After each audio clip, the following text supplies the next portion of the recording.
Hi, it's Travis White with the Persuasive Communication Tip of the Week. Let's talk about logic this week and how we evaluate logic.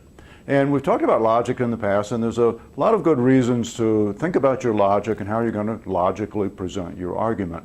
And you can use inductive logic or deductive logic, a variety of different points of entry and ways to start the logical progression.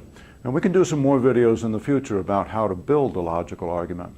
But today, let's talk about how the audience evaluates the logic of the argument, because the truth is, we don't evaluate logic logically. We evaluate logic based on whether we trust the speaker or not. So let me give you two examples. I'll use myself as the example in both cases. Let's say, for instance, that I'm a Democrat. Let's just assume for a moment that I'm a Democrat. I hear a speech by Barack Obama. Barack Obama happens to be the President of the United States. He also happens to be a Democrat. So not only is he somebody that I would respect because of his position, but he's also a fellow Democrat in this example. So as he gives the speech, how do I evaluate his logic? I'm inclined to believe that he's telling the truth.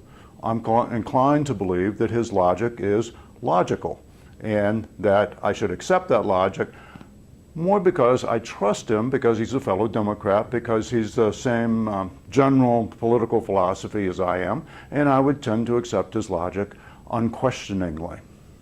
Let's change the example.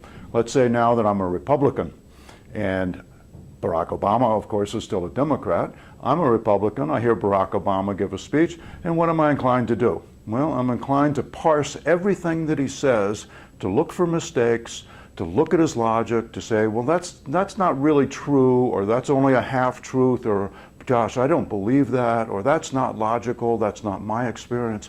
I would look at the speech, the text of the speech, the words, the logic, much more closely, because he's not like me. He's not a Republican. He's a Democrat. He's different than I am.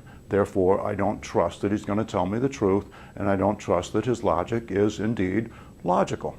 So it's important to work on your logic, but it's also important to understand how the audience evaluates logic, and it's based on trust more than it is the logical evaluation of your logical argument.